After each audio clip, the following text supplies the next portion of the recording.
Hello विद्यार्थी मित्रों, धवल Bhatt education video में धोरण 10 ની અંદર રસાયણ વિજ્ઞાનનું પ્રકરણ નંબર 2 એસિડ બેઝ અને ક્ષારમાં આપ સૌનું ફરી એક વખત સ્વાગત છે।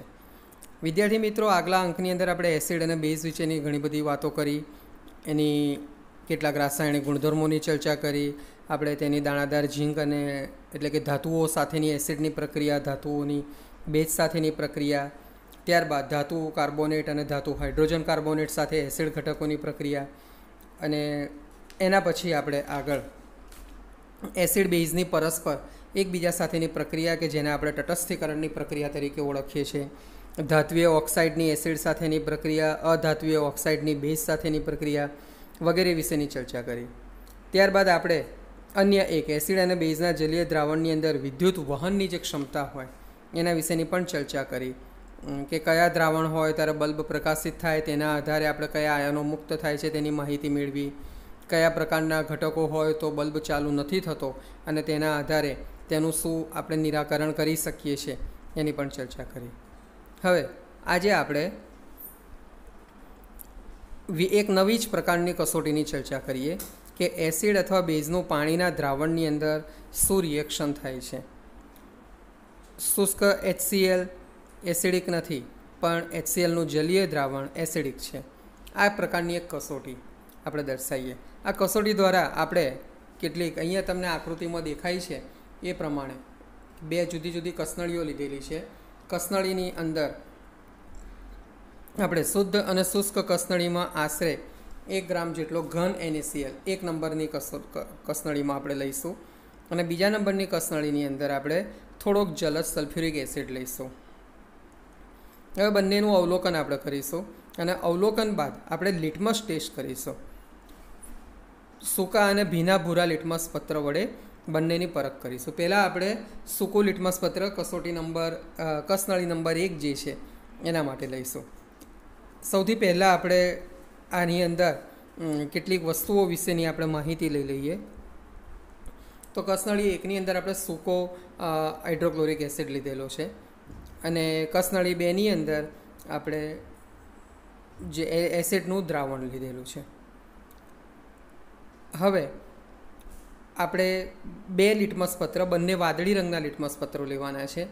એક લિટમસ પત્રને સૂકું રાખવાનું છે અને એક લિટમસ પત્રને આપણે ભીનું કરવાનું છે અને ત્યારબાદ એનું આ કસનળીમાંથી જે વાયુ નીકળે છે એની સાથે આપણે અવલોકન કરવાનું છે કે શું થાય છે।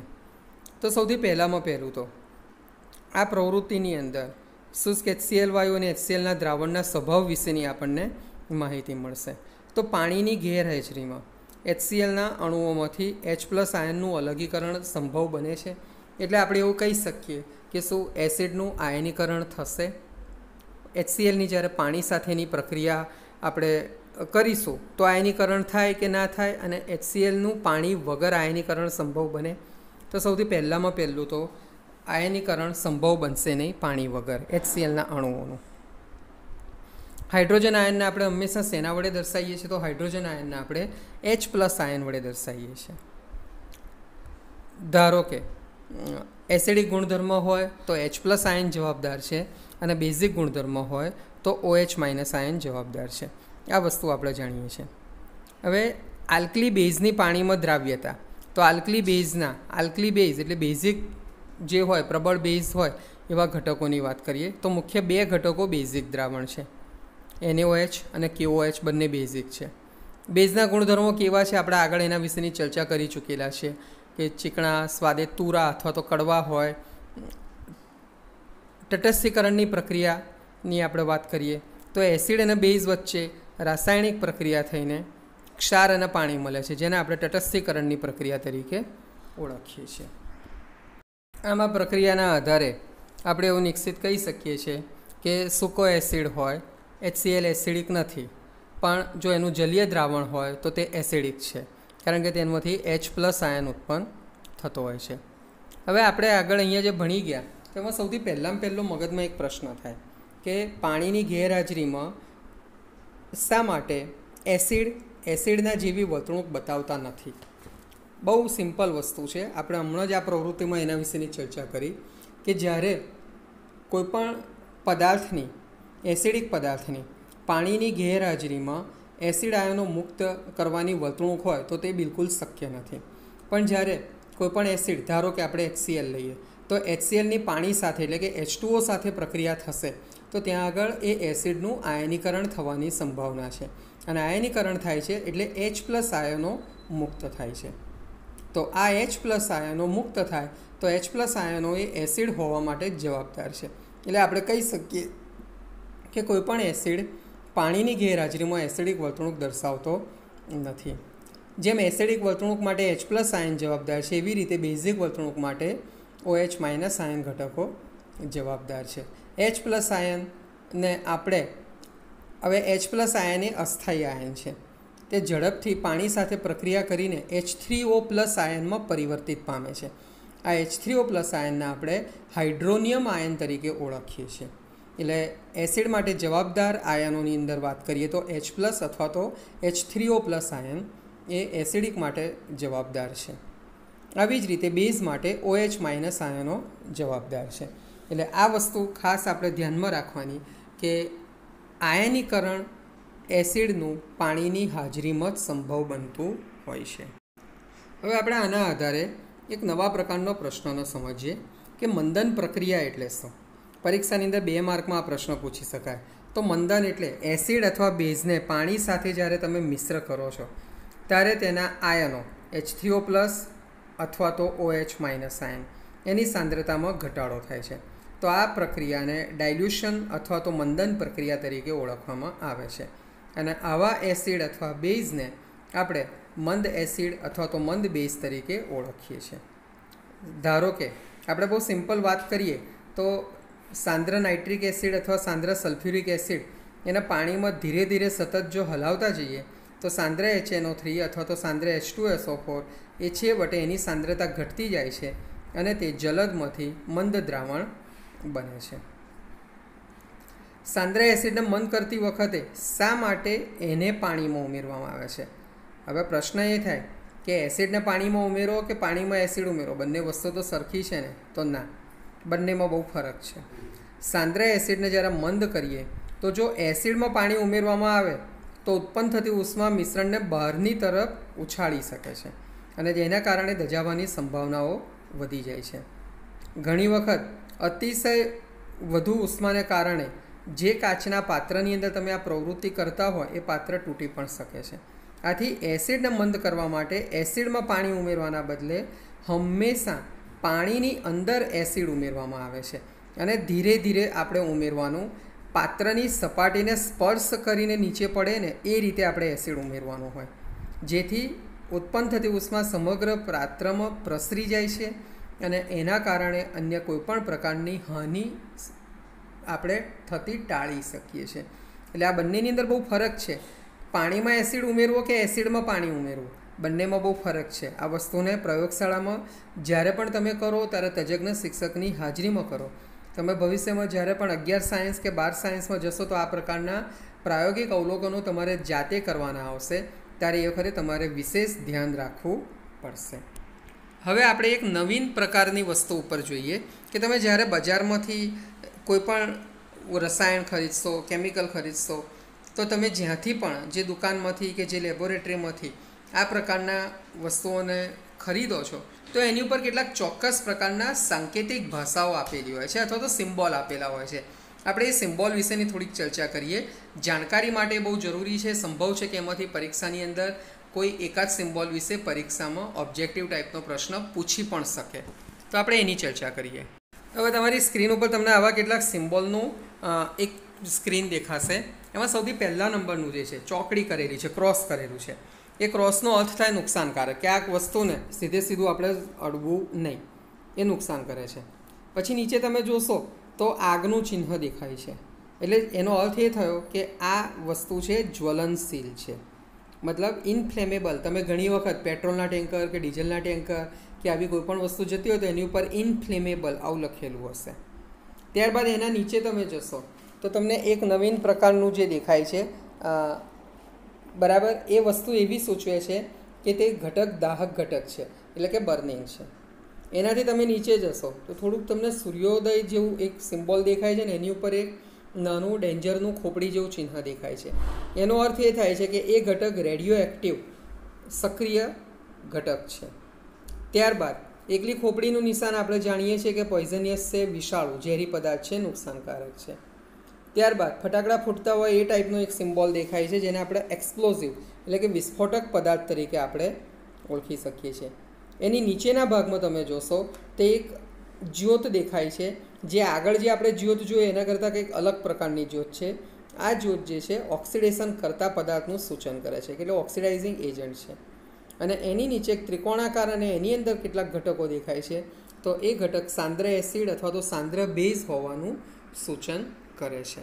તો આ કેટલીક સિમ્બોલિક વસ્તુઓ છે. રસાયણ વિજ્ઞાનની અંદર વિવિધ પ્રકારની બોટલો ઉપર આમાંથી કોઈને કોઈ પ્રકારનું ચિહ્ન એની લાક્ષણિકતાના આધારે તમને નિશ્ચિત રીતે જોવા મળશે. હવે આપણે આગળનો ટૉપિક જે છે એસિડ અને બેઝ વિશેની તો ઘણી બધી વાતો આપણને ખબર પડી ગઈ, પણ જે તે એસિડ છે એ એસિડ કેટલો પ્રબળ છે અને બેઝ હોય તો તે બેઝ કેટલો પ્રબળ છે એના વિશેની વાત કરીએ. તો એ માટેનો જે માપન ક્રમ માટેનો જે શબ્દ છે એ શબ્દને આપણે પીએચ તરીકે ઓળખીએ છીએ. આ પીએચ માપક્રમ ખરેખર શું છે એના વિશેની આગળ આપણે હવે સમજ મેળવીએ. તો તમારી સ્ક્રીન ઉપર આ પીએચ માપક્રમનો શોધક જે એસપીએલ સોરેન્સન છે તેનો એક ફોટો આપેલો છે અને એણે શું માહિતી એક્ઝેક્ટલી આપી હતી એના વિશેની પણ ચર્ચા આપણે કરેલી છે. તો આ પીએચ માપક્રમ વિશેની થોડી બેઝિક વાત આપણે જોઈએ. તો તમારી સ્ક્રીન ઉપર તમને એક નવું પીક દેખાય છે, જેમાં જે વૈજ્ઞાનિક ડેનમાર્કનો રસાયણશાસ્ત્રી છે જેને આપણે એસપીએલ સોરેન્સન તરીકે ઓળખીએ છીએ. એ સિવાય તમે જોશો તો જ્યાં પીએચ માપક્રમ લખેલું છે ત્યાં આગળ તમને 0 થી 14 સુધીના જુદા જુદા રંગની અંદર અંકન દર્શાવે છે. આની અંદર પીએચ, આ પીએચની અંદર પી જે છે એ જર્મન વર્ડ પોટેન્સ ઉપરથી આવેલો છે. પોટેન્સનો અર્થ થાય ક્ષમતા અથવા પાવર અથવા તો શક્તિ, એવું આપણે કરી શકીએ છીએ. હવે અહીંયા આપણને જે રીતે આ પીકમાં દેખાડેલું છે તો 0 થી 7 નંબરની વચ્ચેનો, એટલે આપણે એવું કહી શકીએ કે 0 થી 6 સુધીના જે મૂલ્યો છે ને એ ભાગને આપણે એસિડિક ઘટક તરીકે ઓળખીએ છીએ. પછી 8 થી 14 સુધીનો જે ભાગ છે એને આપણે બેઝિક ઘટકો તરીકે ઓળખીએ છીએ. અને જે 7 નંબર જે છે ગ્રીન કલરમાં અહીંયા દર્શાવેલું છે એને આપણે તટસ્થ માપન તરીકે દર્શાવીએ છીએ. એટલે આપણે એવું કહી શકીએ કે પીએચ માપક્રમમાં 7 થી ઓછા મૂલ્યો જો કોઈ દ્રાવણના આવે તો તે દ્રાવણ એસિડ હોય, 7 થી વધારે કોઈ દ્રાવણના મૂલ્યો આવે તો તે દ્રાવણ બેઝિક હોય, અને જો કોઈની પીએચનું મૂલ્ય 7 હોય તો તે દ્રાવણ એસિડિક હોય. એટલું આપણે નિશ્ચિત રીતે જાણીએ છીએ. આમ અહીંયા આપણે એવું કહીએ કે પીએચ અને પીઓએચ બંનેનો સરવાળો કરીએ તો એ કુલ 14 થાય. એટલે એવું કહી શકાય કે 0 થી 14ની વચ્ચેના અંકની અંદર આપણે કોઈપણ વસ્તુ માટેનું પીએચનું મૂલ્ય માપી શકીએ છીએ. હવે દ્રાવણ એસિડિક છે કે બેઝિક છે એ નક્કી કરવા માટેની જુદી જુદી પદ્ધતિઓ હોય છે, જેમ કે પીએચ પેપર હોય, સાર્વત્રિક સૂચક હોય વગેરે. અલગ અલગ માધ્યમો દ્વારા આપણે કોઈપણ દ્રાવણ એસિડિક છે કે બેઝિક છે એ ત્વરિત રીતે આપણે નક્કી કરી શકીએ છીએ. તો સૌપ્રથમ આપણે અહીંયા યુનિવર્સલ ઇન્ડિકેટર એટલે કે સાર્વત્રિક સૂચક એનો અર્થ શું? તો સાર્વત્રિક સૂચક એટલે કેટલાક સૂચકોનું એ મિશ્રણ છે અને એનો ઉપયોગ કરીને કોઈપણ દ્રાવણની અંદર H+ કે OH- અથવા તો H3O+ કે OH- આયનનો જે જથ્થો છે એ જથ્થાની માત્રા આપણે નક્કી કરી શકીએ છીએ. આપણે વિવિધ પ્રકારના જે ઘટકો જે છે, વિવિધ પ્રકારના ઘટકો એની પીએચ, જેમ કે લાળ છે ભોજન પહેલાં અને લાળ ભોજન પછી, પછી લીંબુનો રસ છે, વાયુઓનું મિશ્રણ છે, ગાજરનો રસ છે, કોફી છે, ટામેટાં છે, NaOH છે, HCl છે વગેરે જેવા જુદા જુદા ઘટકોની પીએચનું મૂલ્ય આપણે આવા વિવિધ પ્રકારના સૂચકોની મદદથી નક્કી કરી શકીએ છીએ. એની અંદર આપણે એટલું યાદ રાખવાનું કે જો 0 થી 7 વચ્ચેનું મૂલ્ય આવે તો એ ઘટક એસિડ હોઈ શકે, 7 થી 14 વચ્ચેનું મૂલ્ય આવે તો એ બેઝિક હોઈ શકે, અને જો 7 મૂલ્ય આવે તો એ ઘટક નિશ્ચિત રીતે તટસ્થ ઘટક છે, એટલે કે ના એસિડ છે કે ના બેઝ છે એ આપણે નિશ્ચિત રીતે કરી શકીએ છીએ. તો એ મૂલ્યોનો એક ચાર્ટ તમને તમારી સ્ક્રીન ઉપર દેખાશે. એના આધારે તમે એને પ્રિપેર કરી શકો છો અને એના આધારે તમે નક્કી પણ કરી શકો છો કે આપેલ ઘટક કઈ કેટેગરીની અંદર બિલોંગ કરે છે. નેક્સ્ટ તમારી સ્ક્રીન ઉપર તમને એ જે હમણાં મેં વાત કરી વિવિધ પ્રકારના ઘટકો એનું એક પીક દેખાશે. એની અંદર જેમ કે પ્રથમ જે છે લાળ ભોજન પહેલાંની, તો એની ઉપર પીએચ પેપરનો રંગ જે છે આછો લીલો રંગ હોય અને એનું આશરે પીએચનું મૂલ્ય 7.4 હોય. હવે 7.4 એટલે તરત આપણે સમજી શકીએ કે ભાઈ એનું મૂલ્ય 7 થી 14ની વચ્ચેના ભાગમાં આવે છે, તો એ બેઝિક જ હોય. આ જ રીતે ભોજન પછીની એટલે લાળ ભોજન પછી જે લાળ રસ ઉત્પન્ન થાય છે એનો રંગ જે છે એ પીએચ પેપર પર આછા પીળા રંગનો મળે, તો એનું પીએચનું મૂલ્ય આશરે 5.8 જેટલું હોય. તો એનો અર્થ એ થયો કે ભોજન પછીની જે લાળ છે ને એમાં એસિડિક ઘટકો ઉત્પન્ન થયેલા હોય છે. આવી જ રીતે લીંબુનો રસ એ એસિડિક હોય. રંગહીન વાયુમય પીણું એટલે કે જેમાં કાર્બન ડાયોક્સાઇડ વાયુની પાણી સાથેની પ્રક્રિયા હોય. આપણે જાણીએ છીએ કે કાર્બન ડાયોક્સાઇડની પાણી સાથેની પ્રક્રિયાથી એસિડ જ મળતો હોય છે, તો એ પણ એસિડિક ઘટક હોય. ગાજરનો રસ આશરે એનું મૂલ્ય 4 જેટલું આવે. આછા નારંગી રંગ જેવો એનો રંગ હોય, તો એ પણ એસિડિક છે. કોફી પણ એ એસિડિક પીણું છે. ચા પણ એસિડિક પીણું કહી શકાય. ટામેટાનો રસ આપણે જાણીએ છીએ એ પણ એસિડિક પીણું છે. નળનું પાણી છે એ તટસ્થ છે, એ નથી એસિડિક કે નથી બેઝિક. આવી જ રીતે NaOH લઈએ તો NaOH આપણે જાણીએ છીએ કે એનું પીએચનું મૂલ્ય આશરે 13 થી 14 આવે, એટલે એ તો પ્રબળ બેઝ છે. HClની વાત કરીએ તો HClનું મૂલ્ય માત્ર 1 આવે છે, તેનો અર્થ એક પ્રબળ એસિડ છે. આમ આપણે આપણા રોજબરોજના જીવનની અંદર ઉપયોગમાં લેવાતા વિવિધ પ્રકારના પદાર્થોની મદદથી આપણે એના જે તે દ્રાવણના સ્વભાવ વિશેની માહિતી ટૂંકમાં બહુ ટૂંકી માહિતીથી અથવા તો બહુ ટૂંકી પદ્ધતિથી મેળવી શકીએ છીએ. આમ આપણે એસિડ અને બેઝની પ્રબળતા H+ અને OH- અને આયનોની સંખ્યા ઉપર આધાર રાખે છે, એટલી વસ્તુ આપણે જાણીએ છીએ. હવે આપણા રોજબરોજના જીવનમાં આ પીએચનું મહત્ત્વ શું છે? શું વનસ્પતિ પ્રાણી વગેરેને પણ આ પીએચ લાગુ પડતી હોય છે અથવા તો શું એ પીએચ પ્રત્યે સંવેદના વ્યક્ત કરે છે? આપણા રોજબરોજના જીવનમાં આપણા પાચન તંત્રની અંદર આપણા ખોરાકની પાચન પ્રક્રિયામાં આ બધા ઘટકોની મહત્તા શું છે એના વિશેની આપણે ચર્ચા કરીએ. તો સૌથી પહેલી આપણે વાત કરીએ તો દૈનિક જીવનમાં પીએચનું મહત્ત્વ. દૈનિક જીવનમાં પીએચનું મહત્ત્વ એમાં સૌથી વધારે અસર કરતા વિવિધ સજીવો હોય છે. તો સજીવના જીવનની અંદર આ પીએચનું મહત્ત્વ શું હોય છે એના વિશેની આપણે ચર્ચા કરીએ. આપણે બધા જ જાણીએ છીએ કે સામાન્ય રીતે માનવ શરીરની જે રોજબરોજની જે પ્રક્રિયા છે અથવા તો દેહધાર્મિક ક્રિયાઓ છે એ સામાન્ય રીતે 7 થી 7.8નો પીએચનો ગાળો એટલે કે લગભગ જ્યારે બેઝિક માધ્યમ હોય એ સમયની મર્યાદામાં થતું હોય છે. પરંતુ જો આ પીએચના ગાળામાં જરાક અમથો ફેરફાર જોવા મળે એટલે કે પીએચના મૂલ્યમાં જરાક અમથો વધારો થાય અથવા તો જરાક અમથો ઘટાડો થાય તો એની જે જૈવિક પ્રક્રિયા છે ને એ જૈવિક પ્રક્રિયાની અંદર ડિસ્ટર્બન્સ ઊભો થાય, ખલેલ ઊભી થાય છે. સામાન્ય રીતે પાણીની જે પીએચનું મૂલ્ય 7 છે. હવે વરસાદી પાણી જે હોય તો વરસાદી પાણીની અંદર વાતાવરણની અંદર ઘણા બધા સલ્ફર ડાયોક્સાઇડ, સલ્ફર ટ્રાયોક્સાઇડ જેવા વાયુઓ પ્રદૂષણથી ફેલાયેલા હોય એ વરસાદી પાણીની સાથે મિક્સ થાય. આપણે જાણીએ છીએ કે અધાતુના ઓક્સાઇડની પાણી સાથેની પ્રક્રિયાથી એસિડ મળે છે. હવે એસિડ મળે એટલે આપણે જે 7 થી 7.8ના પીએચના ગાળાની અંદર સરળતાથી આપણી દેહધાર્મિક ક્રિયાઓ કરતા આવીએ છીએ એ પીએચના મૂલ્યમાં ફેરફાર થાય. કેમ? કારણ કે એસિડિક બને એટલે એસિડિક ઘટકની પીએચ 7 કરતાં ઓછી થઈ જાય. વરસાદી પાણીની પીએચ આશરે 5.6ની આસપાસની હોય એટલે એનો અર્થ એ થયો કે એ એસિડિક ક્રાઇટેરિયામાં ગણાય છે. એનો અર્થ એ થયો કે જે વરસાદ વરસે છે એ વરસાદ એસિડવાળો જ વરસાદ છે.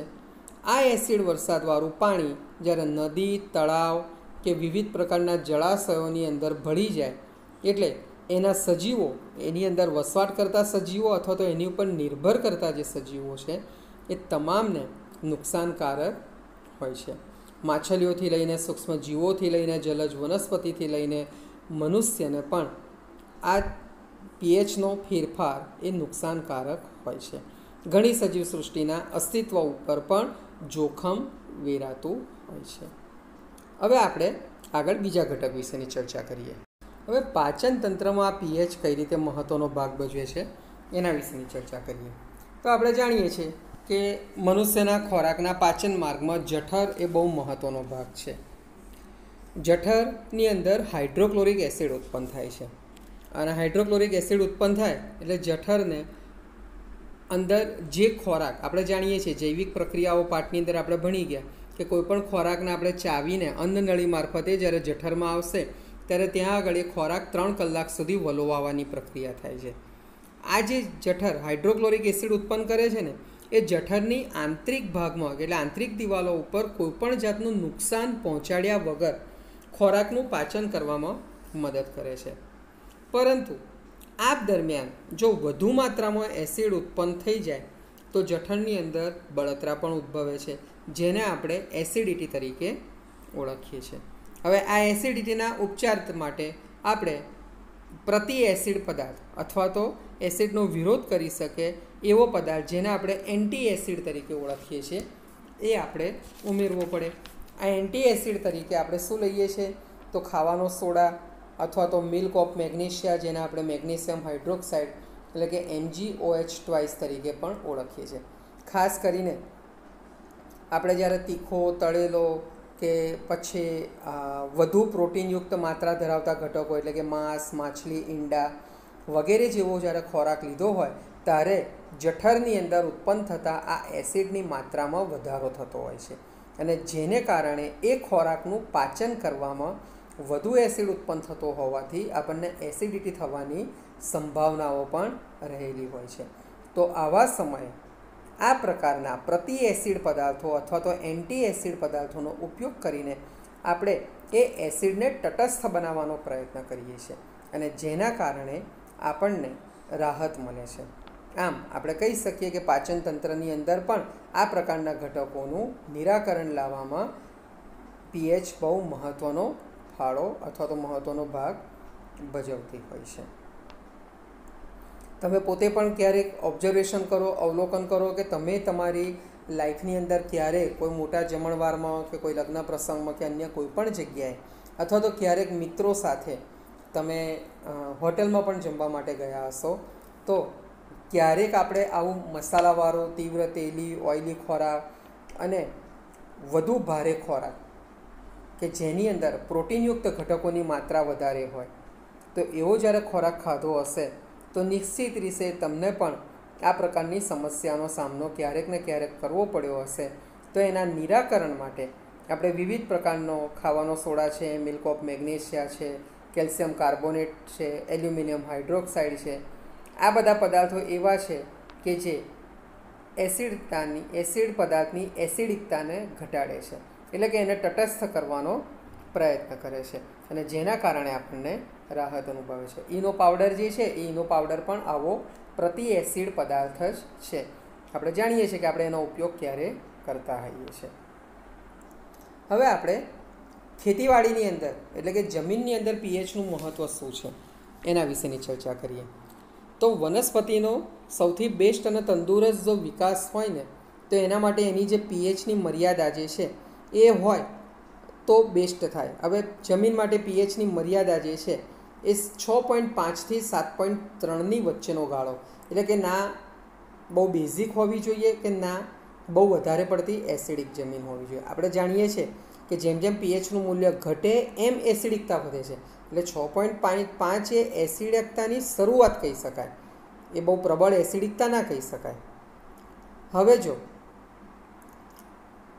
આ જમીન ધારો કે 6.5 કરતાં ઓછી પીએચ ધરાવતું હોય તો આપણે એને તટસ્થ કરવું પડે. તો એને તટસ્થ કરવા માટે આપણે એસિડને તટસ્થ કરે એવો પદાર્થ ઉમેરીએ છીએ. તો એસિડને તટસ્થ કરે એવા પદાર્થ તરીકે આપણે લાઈમ અથવા તો ચૂનો અથવા તો કેલ્શિયમ ઓક્સાઇડ જેને આપણે કહીએ છીએ, કળી ચૂનો જેને કહેવાય, કે જેનાથી જમીનને આપણે એસિડિકતામાંથી તટસ્થ કરીએ છીએ. ધારો કે એની પીએચની માત્રા 7.3 કરતાં વધારે હોય તો એ બેઝિક જમીન થઈ. તો એની અંદર આપણે ચિરોડી અથવા તો gypsum, calcium sulphate ડાયહાઇડ્રેટ CaSO4 2H2O જેનું અણુસૂત્ર છે આપણે એ ઉમેરીએ છીએ કે જેના કારણે એની જે બેઝિકતા છે એ બેઝિકતાની માત્રામાં ઘટાડો થાય છે અને આપણે એને તટસ્થ બનાવી શકીએ છીએ. આમ આ રીતે જમીનની અંદર પણ પીએચનું મહત્ત્વ રહેલું છે અને આપણે એને પણ વિવિધ પ્રકારના ઉપયોગથી, વિવિધ પ્રકારના ઘટકોના ઉપયોગથી આપણે એને તટસ્થ બનાવી શકીએ છીએ. હવે રોજબરોજના જીવનમાં દાંતનું ક્ષયન, દાંતનો સડો થવો, એને રોકવામાં પીએચ કેવી રીતે લાભકારી છે, એનું મહત્ત્વ શું છે? આપણે જાણીએ છીએ કે આપણા મોઢાની પીએચ 5.5 કરતાં જ્યારે ઘટી જાય ત્યારે દાંતની સડવાની શરૂઆત થઈ જતી હોય છે. હવે દાંતની અંદરનું જે ક્ષયન જે છે એ ક્ષયન કઈ રીતે થાય તમને તમારી સ્ક્રીન ઉપર દેખાય છે કે આપણે જ્યારે કોઈપણ પ્રકારનો ખોરાક કહીએ તો એની અંદર જે બેક્ટેરિયા રહેલા હોય એ બેક્ટેરિયા દ્વારા એ ખોરાકનું વિઘટન થવાનું શરૂ થાય અને એના કારણે એસિડ ઉત્પન્ન થાય અને આ એસિડ મોઢાની અંદર રહે એટલે એની અસર સીધી આપણા દાંત ઉપર થાય. આપણું દાંતનું જે બહારનું આવરણ છે ને એ કેલ્શિયમ ફોસ્ફેટ CA3PO4 ટ્વાઇસનું બનેલું છે કે જે ખરેખર મજબૂત આવરણ છે. હવે દાંતનું આ ઉપરનું જે આવરણ છે એ કઠિન પદાર્થનું બનેલું છે. એને પાણીની અંદર કોઈ અસર થતી નથી, એટલે કે પાણીમાં તે ઓગળતું નથી. પણ આ પડને અસર ક્યારે થાય? જ્યારે એની પીએચનું મૂલ્ય, એટલે કે મોઢાની અંદરની પીએચનું મૂલ્ય 5.5 કરતાં ઘટી જાય એટલે એને અસર થવાની શરૂ થઈ જતી હોય છે. હવે આપણા મોઢાની અંદર જમ્યા પછી જે બેક્ટેરિયા બાકી રહી ગયેલા હોય, આ બેક્ટેરિયા બાકી રહી ગયેલા ખોરાકના કણો, શર્કરા વગેરેના વિઘટનથી એસિડિક પદાર્થો ઉત્પન્ન કરે જે દાંતના ક્ષયન માટે જવાબદાર છે.